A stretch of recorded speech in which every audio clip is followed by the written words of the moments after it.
That was fun. The music was really, I remember being here in this very place that I am right now, but my desk facing the other way or another way, doesn't matter, with the headphones on. And just really excited because I was like exactly the kind of sound I needed. I had like a bass poem with resisting sense, but then I just freestyled at so many points, you know, like we just go through it and just let it go and you just let it loop and you just continue and then you find the particular pieces and stuff. But I'd already been writing around that stuff a bit. And then when those like, because I've been working with like kettle drums a lot, like the kettle drum sound, when that boom, boom, boom came in, I was like, hell yeah, seriously. And actually it was really, I don't know, at the time, from what I remember, which was like 4 years ago, I guess, that it was just right on time in terms of what I had been writing about anyway, in that moment, you know, and breaking the chains of your programming. And I really enjoyed the idea of sound, well, writing around sound and resound us. And for me, it was like trying to push forward this idea that you already know, that you have to listen deep, you know, deep listening and taking the deep listening to like many different other layers of speaking about what that means and remembering that you already have it, that you already know, you know, that kind of thing. That was part of the whole system. I think I just went into like a ramble there, but yeah. Oh, you can keep rambling. That's the vibe. Yeah. So that was what that was about. Well, there was something else that I wanted to say. What was it? Oh, Rhythm Stick. Rhythm Stick, you know, in New York at a certain time, there was this, which is also what I wrote about. I brought it up in Sky Papers. I made a scene where she enters, where a woman would go down the street with a stick, banging on something, you know, listen to my rhythm stick, rhythm stick, rhythm stick. She would just, you know, she was one of the characters during a certain time when I was living in New York. So, you know, she definitely came into she's like, was actually living in that parallel, I think. She was living in that parallel where, you know, sound, you know, the year, what year is it set again? This? Yeah. 366 AD. 300, okay. I think she was there in that parallel, you know, part of that thing. So that was another thing that came to my brain while I was listening to it. Yeah.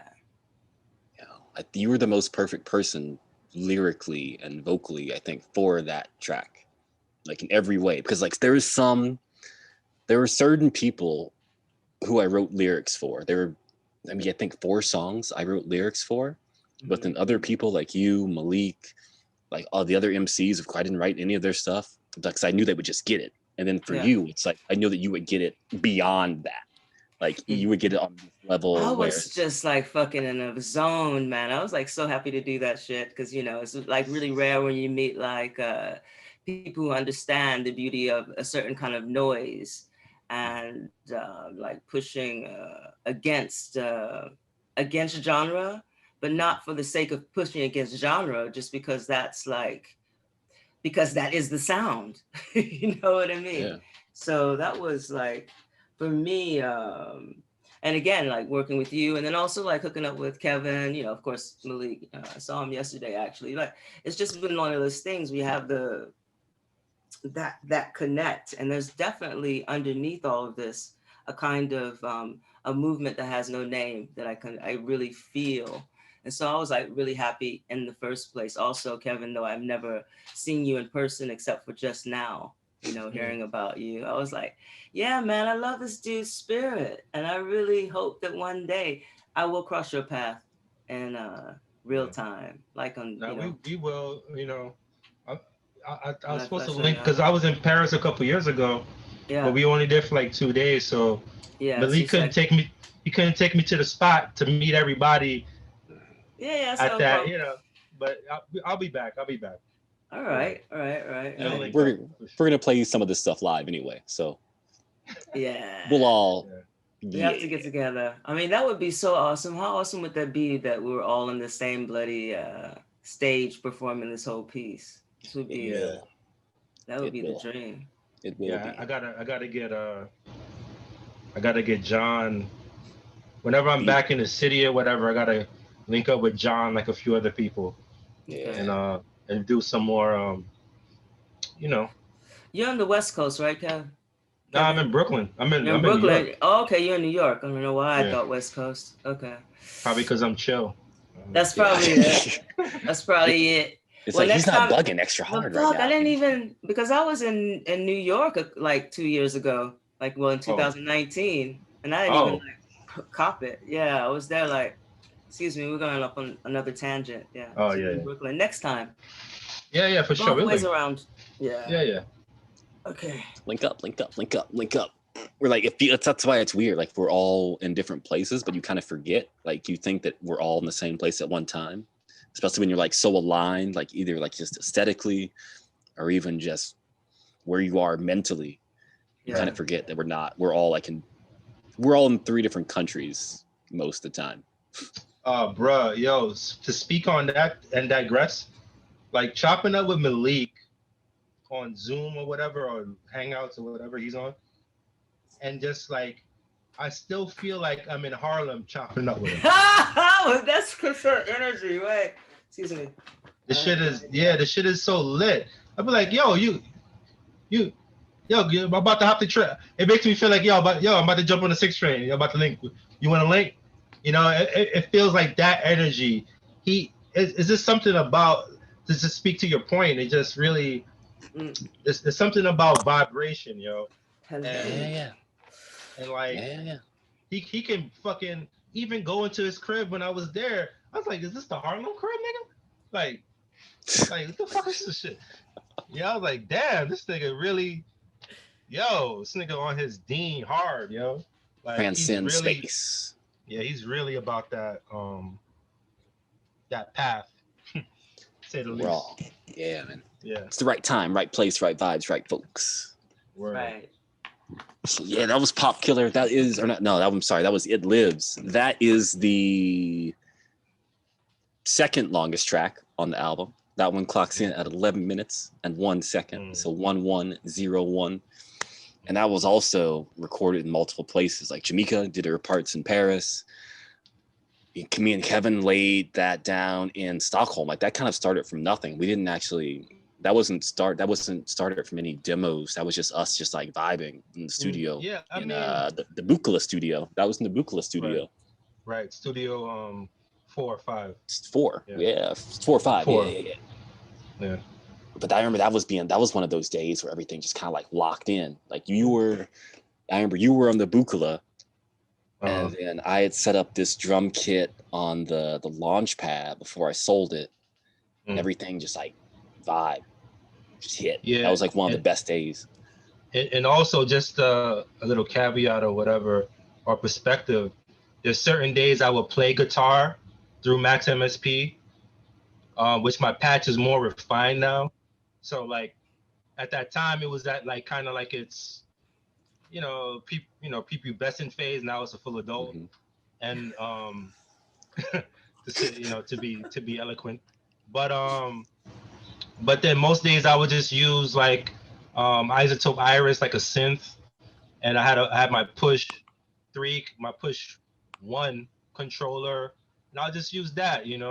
I would try to break up like this like rigor mortis of like overthinking thing and just switch up instruments. So then I'll bring this, and then I'll run through Max, and then one day I'll bring my guitar back, and then I'll just switch up the vibes. Yeah. That actually helped a lot because both of us, we just switched up our setups every day. So we brought a bunch of stuff, but then sometimes it's like, all right, I'm just gonna, like for me, I'm just gonna use the Electride. I'm just gonna use the Chaosilator. And then sometimes it's like Chaosilator and Electride. With this, it was the first time I turned the Launchpad into a sequencer. Like I was just like researching the night before, and this like flat that we rented, and I figured out how to turn the Launchpad into a sequencer. And I gave you that Max patch too. Yeah, for the Electride. Yeah. So it was just like every night, even after we left the studio, we would go home, research some more stuff. Yeah, just do homework, like whether it's like reading or grabbing things online, and then just like make the next day like so much fresher. Word. I'm gonna pat myself on the little shoulder right here. One thing I liked about this track that a lot of people don't realize, a lot of people I talk to don't know what's electronic drums and what's live drums. Right. A lot of people can't tell. Discern. Yeah. They can't. They're like, where is it? They're like, I can't tell. And that was let me pat myself to so to speak to that point about the mixing aspect of it, being that I worked with John before on like 2 Murder Pact records, they have this aesthetic where they lay like real drums against electronics, but their idea, him and his partner Hampton, really cool guy, was to make the drum sound like it's fighting out of the room, out of like against. So that perspective I used on this. That makes sense. Yeah, so that's why I was adding so much distortion and all this stuff to the drum like that. It's because of the idea they gave me. So the sound, I know it wasn't really a tom drum, so that was the electronic kit. Was the electronic kit. Yeah. That was like the hardest in the beginning because he did a full take. Like John recorded the whole song just with drums. In the beginning, it was when we recorded it was all electronic drums. And so when I was arranging it, it was kind of a matter of like, okay, which moment is going to be John and which moment is me, the other John, and just kind of like adding this tension of like, all right, now it's live drums, now it's electronic drums. So I was thinking a lot about like Death Grips and 9 Inch Nails. I was thinking about like Death Grips and 9 Inch Nails. Like, how can we get this balance of like, and that's industrial but live? That's all I was listening to at the time. Okay, when I'm talking, and you can cut this part because I'm gonna sound really stupid. But what I'm talking about, it sounded more like not tom drums, but like a timbre. What do you call it? The timbre drums? You know, in the orchestra, the big timpani. Yeah, the boom, boom, boom. It had a feeling of that, a really deep sound, but it wasn't, of course. But but that was the kit, electronic kit from that's the program, the Launchpad. Doom, doom, doom. Yeah. Doom, doom, doom. But next track is called what is this? It's called Pop Killer, as a homage to the classic track by the brethren Ice-T and Body Count, Cop Killer. But we called it Pop Killer because that's the name of the virus that the dissidents use to actually disrupt the Diva system. So it does have a purpose. It's still like this anti-authoritarian thing, but the virus is called Pop Killer. And this originally the track, it came in as a demo. This was something I've been playing live since like 2013. Just like the electronic drums, I've been playing live for a while just to kind of like see where it would go, see how it would fit.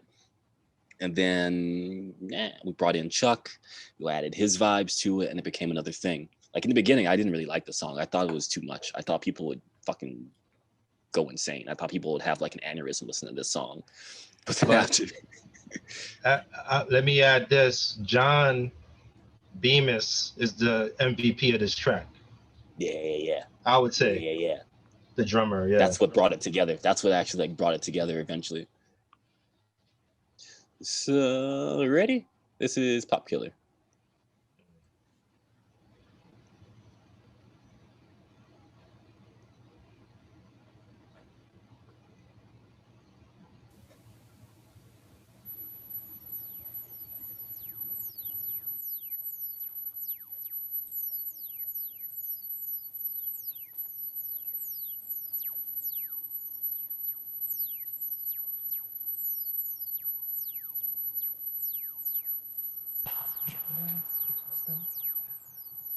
Oh.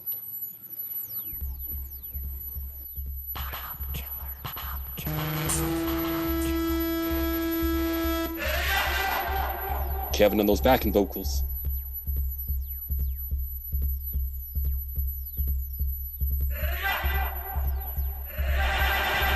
That's some weird sample Kaya put in. That was you. Nah, it's Kaya. I mean, I fixed it up later.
That was Pop Killer with Chuck Bettis. That was easy listening.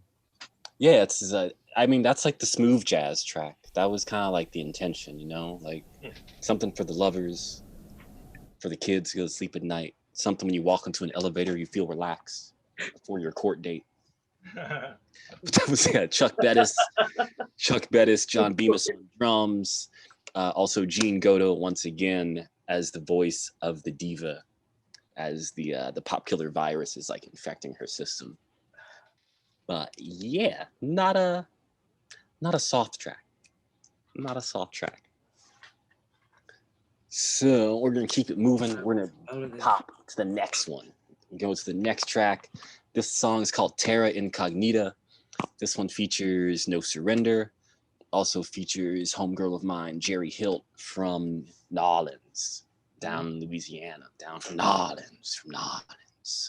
So this track is actually kind of crazy because it's almost like two sides. It's like a mirror, where at the beginning you've got No Surrender, and then the second half it's Jerry singing and also playing her like ancestral drum. So Kevin, you want to say something? How was it recording with No Surrender for this? What was the experience like? Oh man, Jamal, No Surrender is man, usually when I do record them, it's just one take Charlie, yo. It's like the same energy, maybe another one, maybe we did 2 takes, if my memory serves me. Okay. And that's because he didn't like a particular cadence of something he said in the middle of the word, you know? But it was just, you know, he's family, we're all good. And it was just, you know, I'm telling you, this whole project was just a joy to record everybody. Because nobody, like again, this was a project, I always try to do, or I strive to do projects that encompass my personal life and people who I meet and who I really respect. So the only way you make it on something I'm deeply involved in, if I fuck with you, I really fuck with you, you know, and we're gonna do it. All right, let's go. That's pretty much like my rallying cry and shit. So like this whole shit was just in total ecstasy of joy, you know what I mean? And just to record my brother Jamal, you know, it's like icing, you know, on the cake, you know. It's really great experience. And you know, I won't say it taught me a lot because that's hella cliche, but I would say that his level of attention to detail is something that needs to be studied. All right. I hear you got someone creeping behind you, so we're gonna ease into that. I have to listen to it again to get a sense of memory of sonically where it was coming from, but I can't remember. I think most of the sounds were recorded in Stockholm. I don't think this was so much of a demo, something that was pre-recorded. I think this was something that happened like in that moment. So we're gonna drop it in. This is Terra Incognita. For those who may not speak Latin or Spanish, unfamiliar land.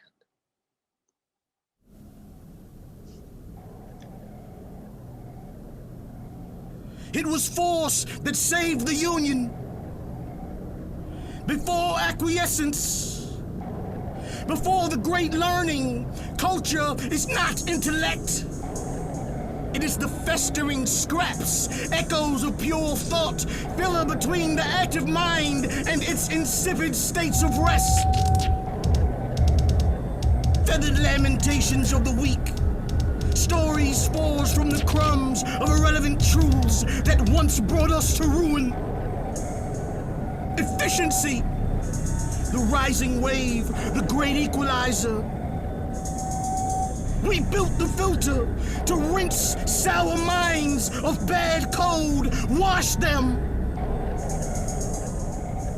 Dissidents with 64-bit synthesis, ancient tech, a child's grasp of psychoacoustics for processors that couldn't cast a hologram.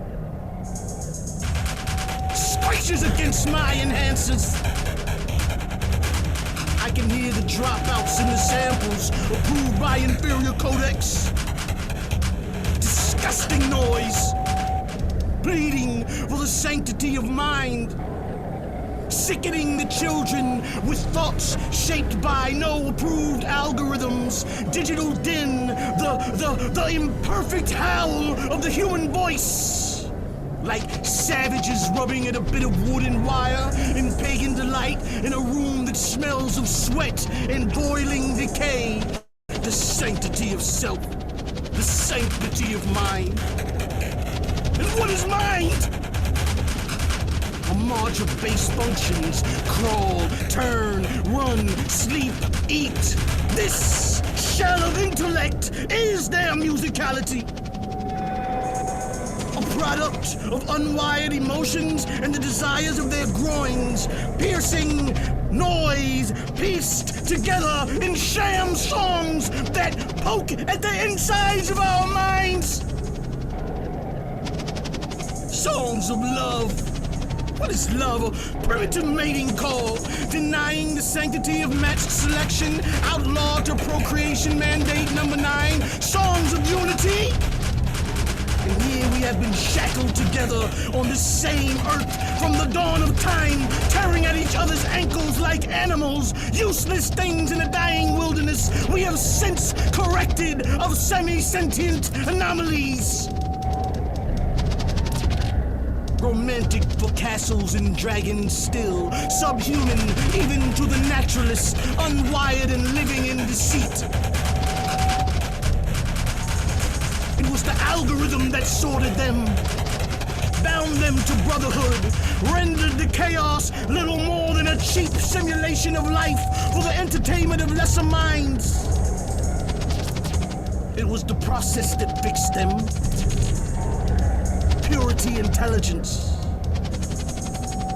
These songs are base and distant, guttural moaning of apes in wool suits and leather shoes from a time when vehicles shat smog and then dined on the flesh of pigs, chewed their roasted backs like a profane beast, staring at the stars and calling them gods.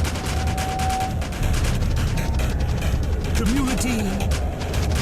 Combining of data sets, the cleansing of data impurities, a tuning of the race, systems raised to optimize themselves efficiently, dipping innocently into pools of open source code and freeware, being infected.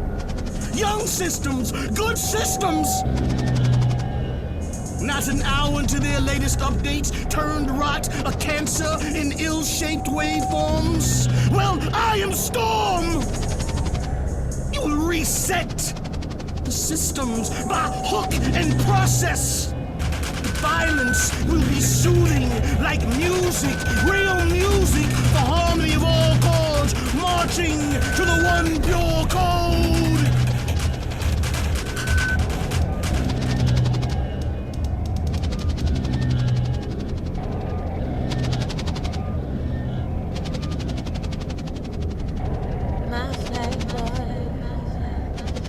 Your flag boy, sitting by the fire.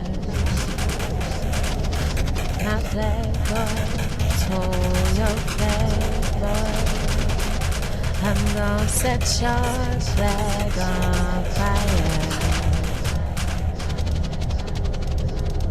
I go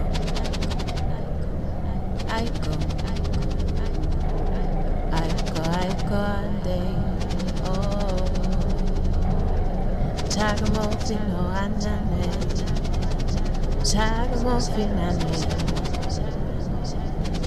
I go,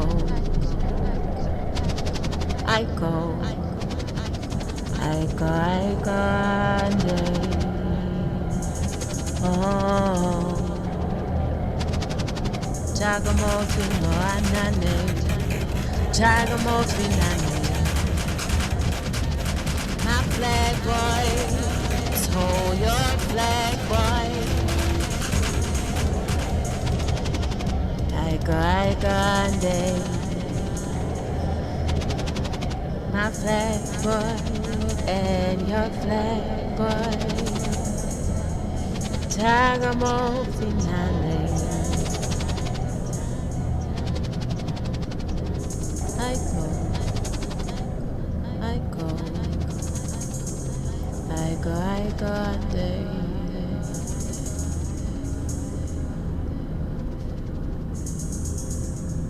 flag boy, told your flag boy, I'm gonna set your flag on fire.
Yes, sir.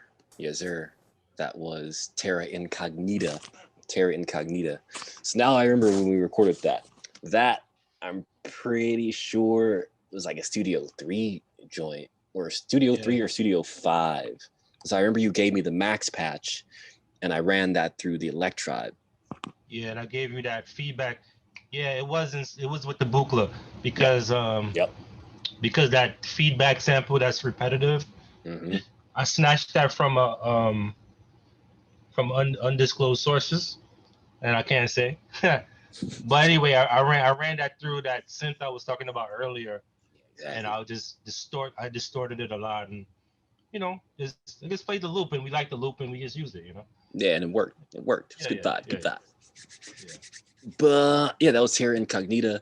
Not a lot to say about that one. It was just it worked. It kind of like came together as it should. Like in the beginning, it wasn't planned for it to have like those two different vocalists on like each side, but it fit. It fit. They complement one another really well. Right. In the battle. And the light rain. Exactly. So speaking of the light rain, we're going to talk about moving up the horizon, talking about the sunset, because the next track is called Aquet. And technically, we are in Aquet. It's the Egyptian word for this season, which is like the inundation season, which is like between June and September. And this track purely came from Studio 6, because this is only that baby Buchla. It's only the baby Buchla. It's like Studio 6, the baby surge. Yeah, the baby surge rather. Yeah. Or wait, no, the surge is okay. Then this is not that. Then this was in Studio 3 then with the other shit. This is downstairs. Yeah. This is the baby Buchla then, and the surge was the one upstairs, or is it the opposite? Yeah. No. Wait. Whatever. We'll figure. It doesn't matter. It doesn't matter. But I'm pretty sure it's downstairs. Yeah. But it's just only that. It's only modular. There's nothing else going on here. It's really just kind of like it's a transition. It's preparing for that next season, because like the next track after that, Complottin, is it's, I don't want to say it's the best track of the album. There's no competition. They're all equal, but it's something that takes everything else to a different level. Like once you get this track and you get to the next one. Oh wait, I'm lying. I just totally skipped something. I'm sorry. The next track is actually Replicant, featuring Jamika Ajalon. So I'm going to play Replicant, and then we'll get to the other two that I talked about, because I didn't mean to skip that one. This is also one of the best tracks. We'll play it, let Jamika talk about it afterwards. So Replicant. If you know anything about Blade Runner, you know what a replicant is.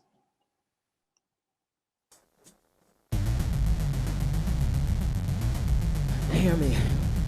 What I am is fugitive. living among you while simultaneously in a parallel light years away in the resonance. Through the marimba portals past the Milky Ways tapped by sun-raw sonics, and from which train got his ephemeral on in the attic. Just go ask Alice. The portals that the Billy, Bessie, and Rainy Trinity maintain in concert with the sound keepers from Pulse to California. I am not I, but we, a vocal that remembers and sees, designed to reawaken frequencies of a timeline from before, where music is free.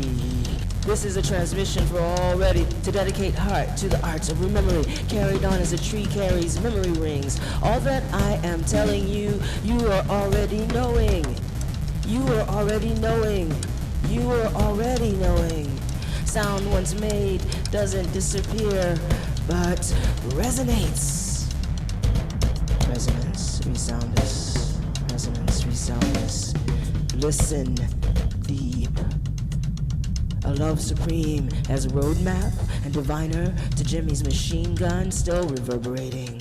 Aboard Phalos, horn transportation to Billy's strange fruit blowing through interzonal foliage. Hear it in the chain gang, hear it in your marrow, because their song is yours. Remember.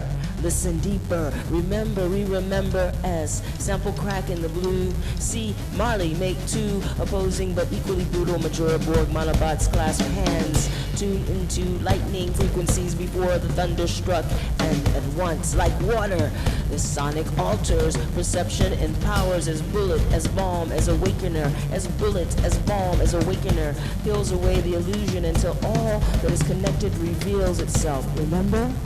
Remember, all that they sell us never, all that they sell us as never was, all that they sell us as never was, is, all time is now, and the rhythm is salvation, temples shifting with pulse harmonic fractals layered into smooth streams, collating, continuing, re-remember, music still free as an idea, as transformative, losing the boats, free your brain, loosening the boats, free your mind, the music is ours, as ever and never it was, giving voice to the impossible is, from the resonance, even in the age of music, as the replicant, even in the age of music as the replicant, there is beauty. Listen to what lies beyond, in between the lines. Resonance, resoundus, transmission out into the next piece and sounds.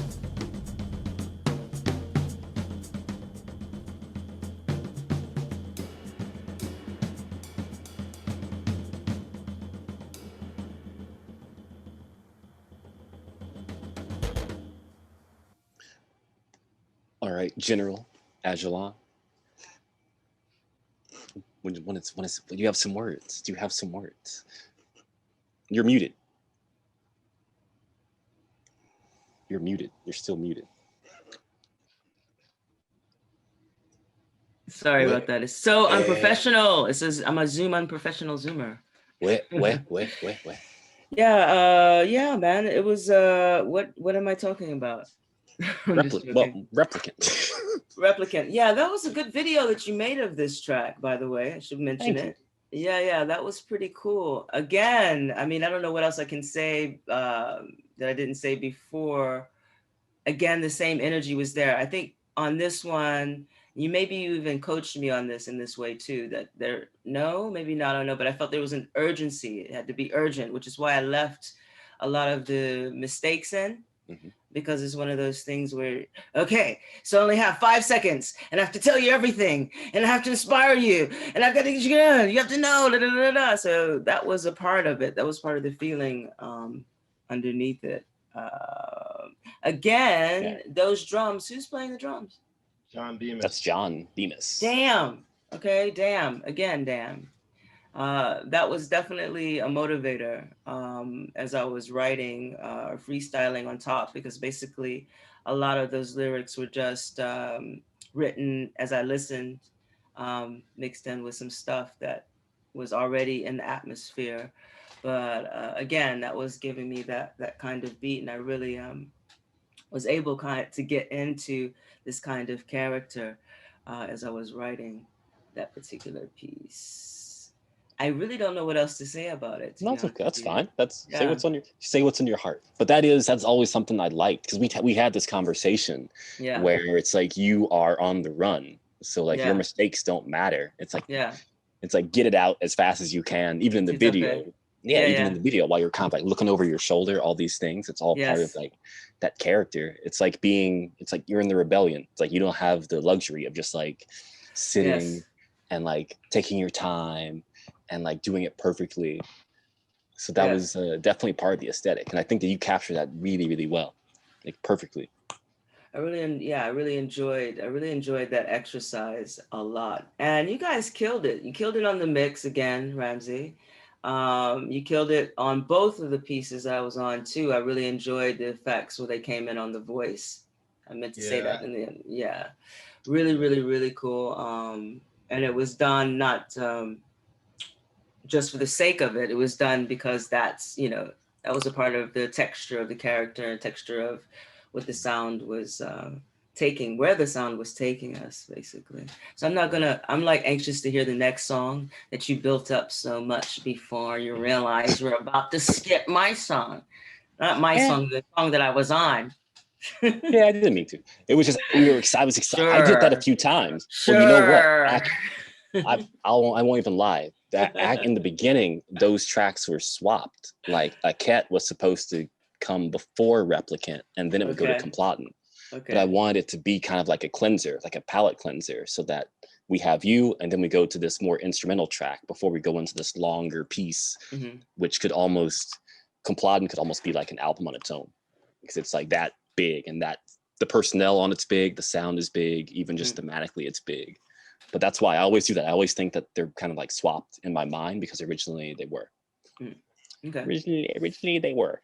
Good catch. I'm just joking. So next one is Aquet. This is the one that's like purely just like modular synths. It's all modular. Aquet. There's a video for this one also. Live on YouTube. Okay.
That's Aquet.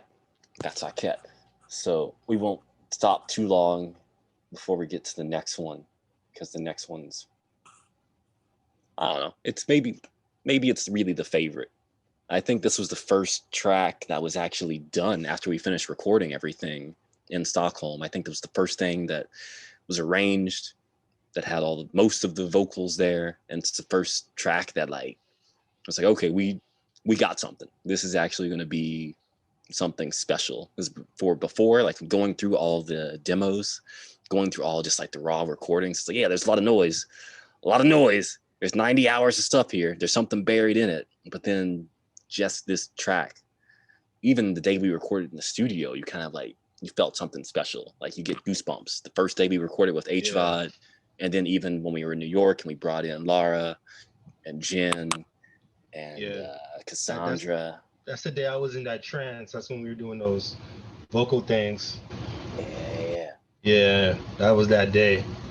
And then we got, just to reiterate what I said earlier about the poet Ann Tardos, who's like a really good friend, and her husband, Michael Byron, who's a very generous and very kind mentor to me.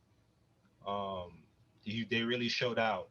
And I would add, the only other record that he's on doing vocal work is John Cage's record, one of John Cage's records, where he makes like an appearance somewhere in one of John Cage's pieces. So this album is like a really good, if not great, amalgamation of like really deep interpersonal cuts. You know what I mean? It's like everybody is well placed for a particular reason. Apropos to like Malik, who's get my cleansing period and entrance into the world of experimental music, you know, who's kind of like another mentor in a way, as long as others, you know. So this track really like sums up, like, for me personally, like it really sums up my journey up until that point, you know. I sometimes forget how many people are on. I think this track has the longest credits. It took me a while to even remember. It's like, yeah, because Anne wrote the poem. Michael Byron performs the poem. Yeah. We've got Malik on the verses. There's Nicolo Sommer from Binds, like my bandmate, on some of the like choruses and like pre-choruses that appear. We've got HVOD from Denmark, who's on the sitar. And this was random because he was just in M's at the same time as us with a different, he had a residency of his own. And we just kind of like talked to him in the cafeteria a couple times. He's like, hey, I got this. And he just brings out this old sitar that he didn't really know how to fully play it, but he could at least get the melodies that we needed, get the tones that we needed. And I remember that day, like me and Kevin were like in the studio, and we were always trying to do something new. We would always try to like challenge each other in a way to like turn each other on in a way that would make us do something different. Right. Sometimes I would put like tarot cards around, and we would use like a tarot card as a way to like spring off an idea. But I remember on this day, I was like, let's just tag team it. I was like, I'm going to leave the studio, just start something.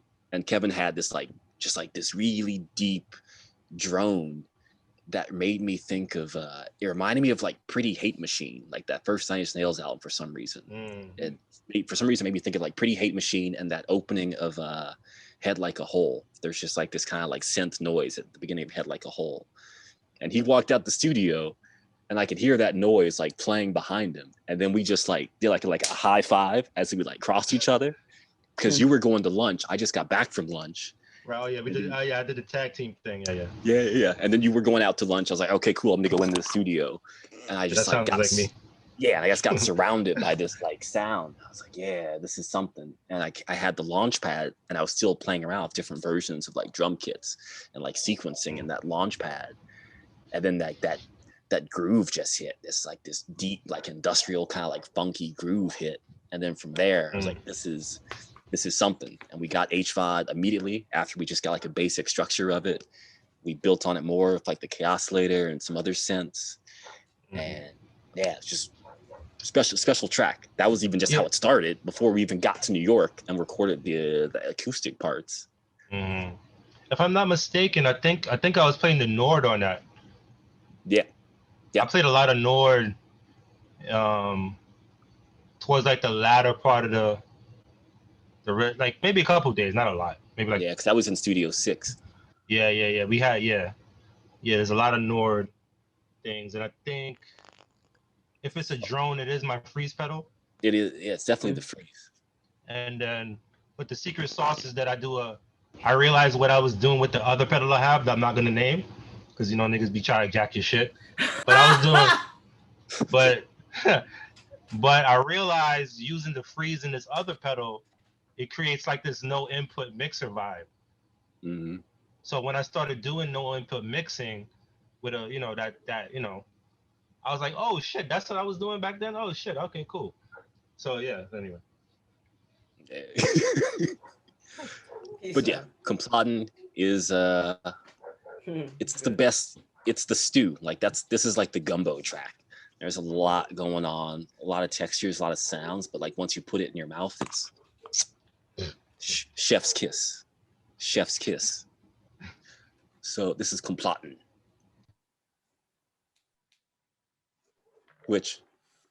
So Complottin, before I'll actually mention where the title itself even comes from. It's like while I was there, I went to the Italian Film Festival in Stockholm, and there's a film called Le Meccanazione, which is like the conspiracy, and it was about how Pasolini was murdered, the director. And I was looking for like the German equivalent of that word, like conspiracy, and it's Complottin, basically. So okay. Conspiracies. So here we go. Shit. Actually, I'm gonna pee. I'll be back before this is over. So.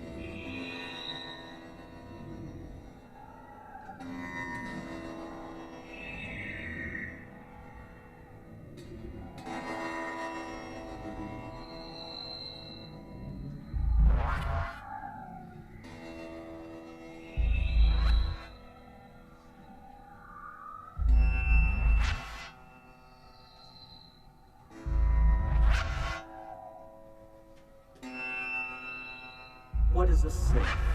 A kitchen is a sink, I think. What is life?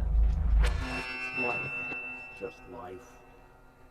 Think a cloud puff nest where you like. Kitchen is life. Just life. A sink, I think, is time. A cloud puff is a kitchen, is time. Is a bread. What is time? A human invention that makes it easier to make and keep appointments. What is a kitchen is life just life is. What is a bread? The thing you eat with an egg. When you think you are a kind of nest, where they rest with an egg. When they eat with an egg. When you are a cloud puff of nest, where a human kitchen is beginning, and a kind of nest where they like to end. Kind of suspended water drops that make it easier to nest, where they like to make and keep appointments. Where they like to rest just what life is. They like to rest just what life is just life. Like to rest, beginning and end, marking rest. What is beginning? Keeping appointments. What is bread? The thing you eat with cloud puffs of this. Where they like to rest. Puffs of nest suspended in water drops that help pinpoint important moments in summer. Drops that help pinpoint important moments in infinity. Clouds that turn violet in summer twilight, turn violet in infinity. What is beginning and end? Violet in summer twilight, a kind of summer twilight. Life is a bed. Twilight is beginning. What is it? Bread, the thing you eat with time. A human invention that can twilight. Human invention makes it easier to important moments. In summer twilight, markings that turn violet into infinity. Make it easier to rest. Easier to rest. Make him keep appointments with bread. Keep appointments with kitchens. Is life just time? A kitchen's time. Human time. A beginning and an end.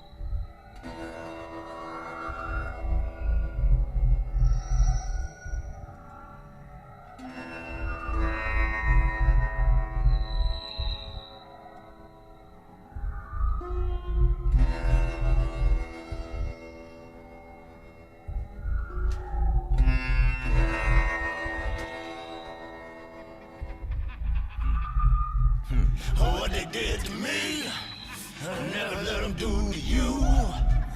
And what they doing to you, they ain't never gonna be alive long enough to ever again do this. Close your eyes and never open them, for what they put in front of them is nothing but all lies. Close your eyes and never open them, for what they put in front of them is nothing but lies. Close your eyes and never open them, for what they put in front of them is nothing but lies. Close your eyes and never open them, for what they put in front of them is nothing but lies. Children of the never-ending parents. Ancestors of the unimaginable. We all know our grand narrator.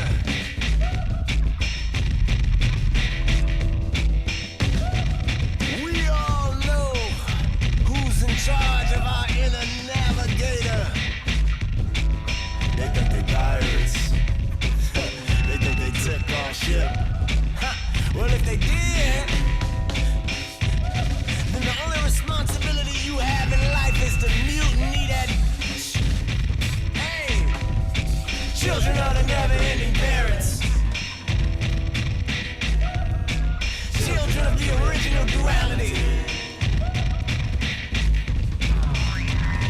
Resistance is not a choice, it is a way of life. I said, a way of life is not a choice, it is a resistance to a way of dreaming. And a way through the two is to participate in the never-ending ripple of the riddle. The riddle of the ripple. The riddle of the ripple. The never-ending riddle. The riddle of the ripple. The riddle of the ripple. The never-ending riddle. The never-ending riddle. The ripple of the riddle. The never-ending riddle.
Invisible visitors, view us. Ain't we interactive like holograms and museums used to be back in that 21st century? 1,000 years later, and you know how it be. Invisible visitors, thank you for viewing us. Now, please give us some spiritual privacy. Perverted ghost grin as we do the ancient ritual of going in. Face to the break, face to the nights, face to the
summoned me into those inner pathways through the cosmos skies, shifted just a little as I passed by. Our sun had to shift my sight from all the light as the beginnings of all beginnings begun. I went further into the eye of all the eyes that have ever seen anything done. Done, so it did. Viscous saffron yolks dripped, hid in the fabric of imagination. Distance between all the sovereign nations. For the voice of the other, who has yet to discover how to turn a tree into rubber, a wife into a goddess, or how to regain the class status he had when he lived with his mother. Obstacles of the poor and unfortunate, lifestyles of the fuck you pay me. Odd eyes of the tribe that focus too closely on the scribe.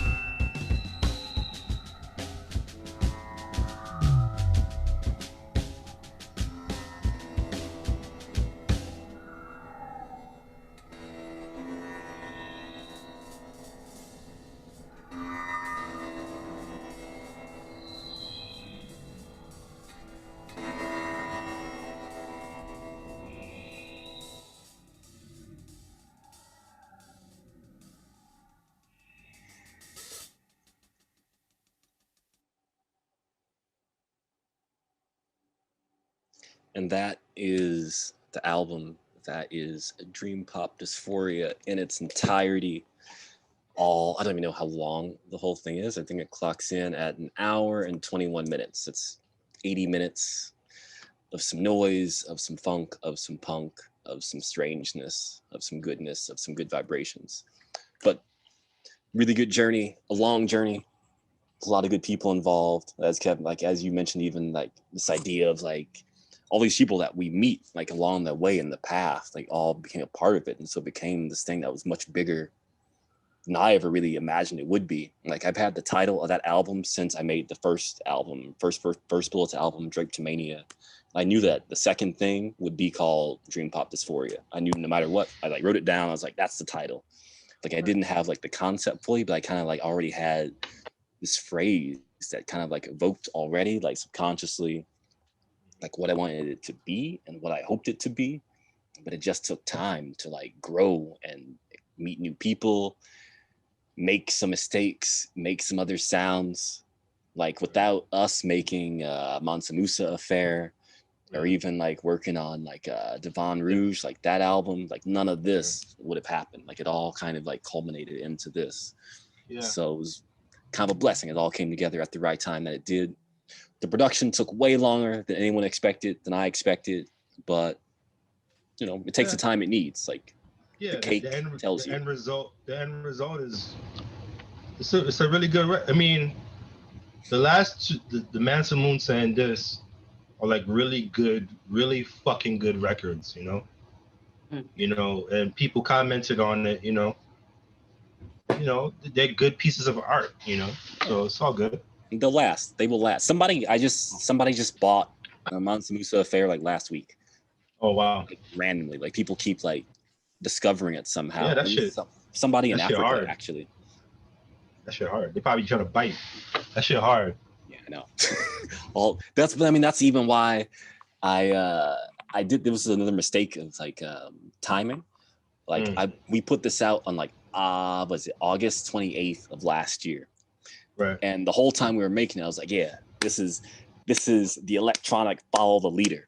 Like everybody is gonna try to cop this and copy the whole thing and kind of ride the coattails of it. Whether it's 2 years later, 1 year later, 10 years later, but it kind of give us some time. Yeah, I agree with that. Yep.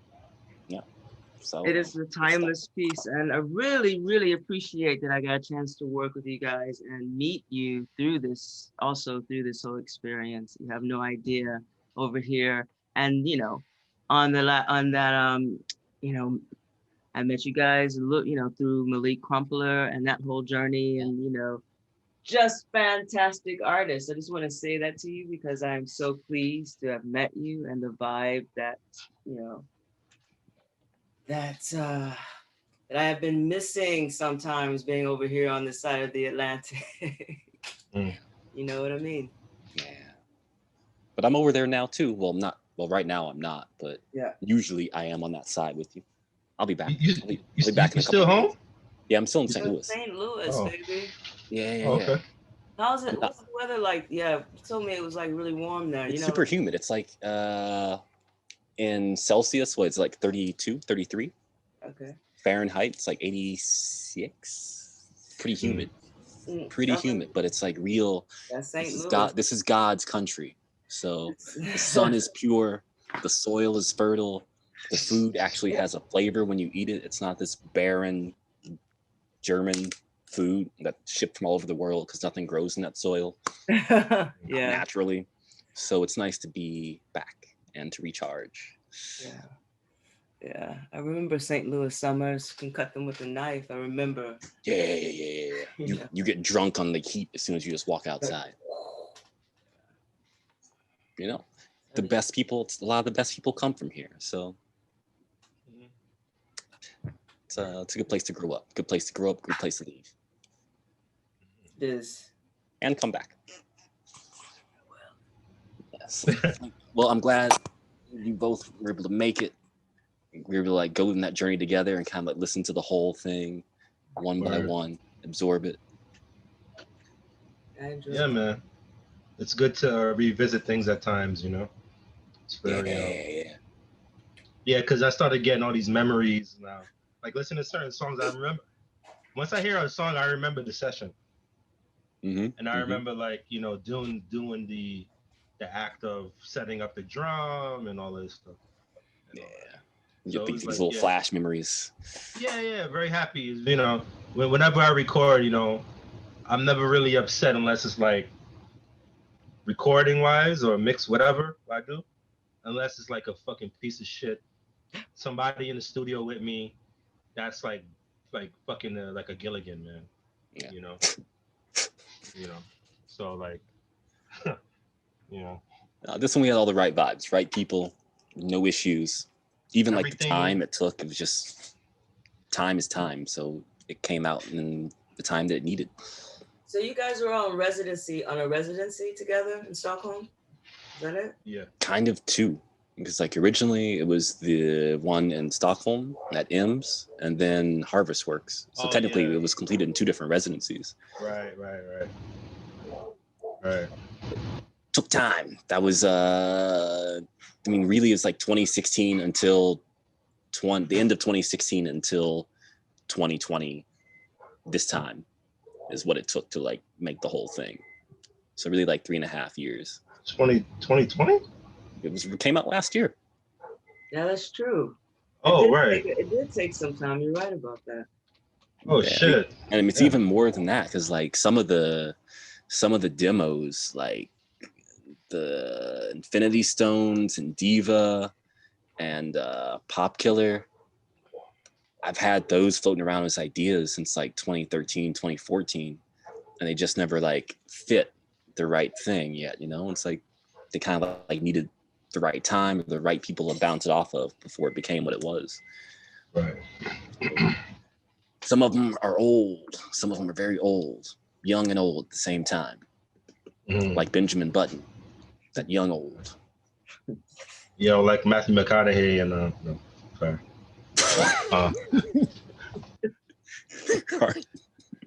Matthew, all right, yeah, that works. Wait, no, yeah, that's a bad. That's bad. It's a bad reference. Sorry. Bad reference. We gotta edit that one. Sorry. I'm a teacher, sir. Bad reference. All right. Jamika, it's like 1 a.m. for you, right? Yeah, it is. I'm like, yeah, it is. I'm getting to that point where I'm drinking my what is it? This Damiana tea. Nice. Okay. Yeah, to chill out to get back to sleep. But yeah, I enjoyed hanging out with you guys and listening to the whole thing like this in session with you too. So yeah, I'm gonna because it has been one of those long ass days. Yeah, same. So right on. Thanks for coming, folks. Thanks for coming.